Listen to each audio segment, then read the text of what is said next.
ഫുട്ബോളിലെ യുദ്ധസമമായ മത്സരം ഏതെന്ന ചോദ്യത്തിന് ഉത്തരം ഒന്നേയുള്ളൂ. Barcelona Real Madrid El Clasico പോരാട്ടം. അതിന്റെ ഏറ്റവും മൂർധന്യാവസ്ഥയായിരുന്നു ക്രിസ്ത്യാനോ റൊണാൾഡോയും ലിയോണൽ മെസ്സിയും നേർക്കുനേർ എത്തുമ്പോൾ ഫുട്ബോൾ ലോകം സാക്ഷ്യം വഹിച്ചത്.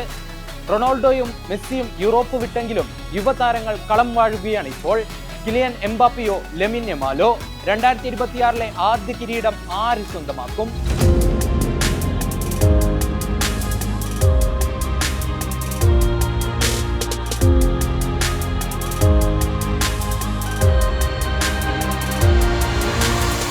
ലെമിൻ Yamal, Robert Lewandowski, Pedri, Marcus Rashford എന്നിവരിലാണ് ഹൻസി ഫ്ലിക്കിന്റെ പ്രതീക്ഷകൾ. സമീപകാലത്ത് ബാഴ്സ മിന്നും ഫോമിൽ. ലാലിഗയിൽ കിരീടം നിലനിർത്താൻ ഇറങ്ങിയ കറ്റാലൻസ് നിലവിൽ 1ാം സ്ഥാനത്ത് തന്നെ. അവസാന 5 എൽ ക്ലാസിക്കോ പോരാട്ടങ്ങളിൽ 4ലും ജയിച്ചാണ് വരവ്. റയലിനെ തോൽപ്പിച്ച് കഴിഞ്ഞ സീസണിൽ സ്പാനിഷ് സൂപ്പർ കപ്പ് നേടിയെന്ന ആത്മവിശ്വാസവും ബാഴ്സയ്ക്കുണ്ട്. ഫ്ലിക്കിന്റെ കീഴിൽ സീസണിൽ 26 മത്സരങ്ങളിൽ നിന്ന് 20 മത്സരങ്ങളിലും ജയിച്ച് മികച്ച പ്രകടനമാണ് കറ്റാലൻസ് പുറത്തെടുക്കുന്നത്.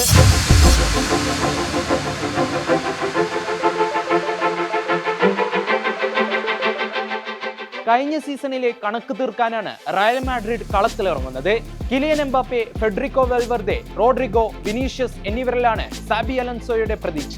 കഴിഞ്ഞ സീസണിലെ എൽ ക്ലാസിക്കോയിൽ 4ൽ 4ഉം തോറ്റ റയൽ തിരിച്ചുവരവിന്റെ പാതയിൽ. സാബിക്ക് കീഴിലിറങ്ങിയ സീസണിലെ ആദ്യ എൽ ക്ലാസിക്കോയിൽ ജയിക്കാനായതും റയലിന് ആത്മവിശ്വാസം കൂട്ടുന്നുണ്ട്.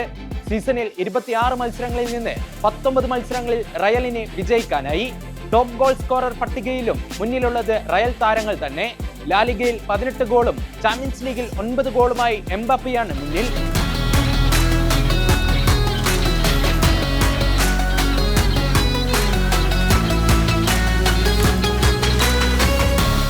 കഴിഞ്ഞ സീസണിൽ റയലിന് മേൽ ആധിപത്യം പുലർത്തിയ ബാഴ്സയേക്കാൾ ജയം റയലിനുണ്ട്. ഇതുവരെ ഇരുവരും നേർക്കുനേർ എത്തിയത് 264 എൽ ക്ലാസിക്കോ പോരാട്ടങ്ങളിൽ. 106ൽ റയൽ ജയിച്ചപ്പോൾ 104ൽ ബാഴ്സലോണയും ജയിച്ചു. 54 മത്സരങ്ങളിൽ സമനിലയിൽ പിരിഞ്ഞു. സ്പാനിഷ് സൂപ്പർ കപ്പിന് ശേഷം ലാലിഗയിലെ അവസാന മത്സരത്തിലാണ് വീണ്ടും ഒരു എൽ ക്ലാസിക്കോ പോരാട്ടത്തിന് ഫുട്ബോൾ ആരാധകർ സാക്ഷ്യം വഹിക്കുക. സൂപ്പർ കപ്പ് കിരീടം നിലനിർത്താൻ ബാഴ്സയും തിരിച്ചുപിടിക്കാൻ റയലും. സൗദിയിലെ ജിദ്ദയിൽ പോരാട്ടം തീപാറും.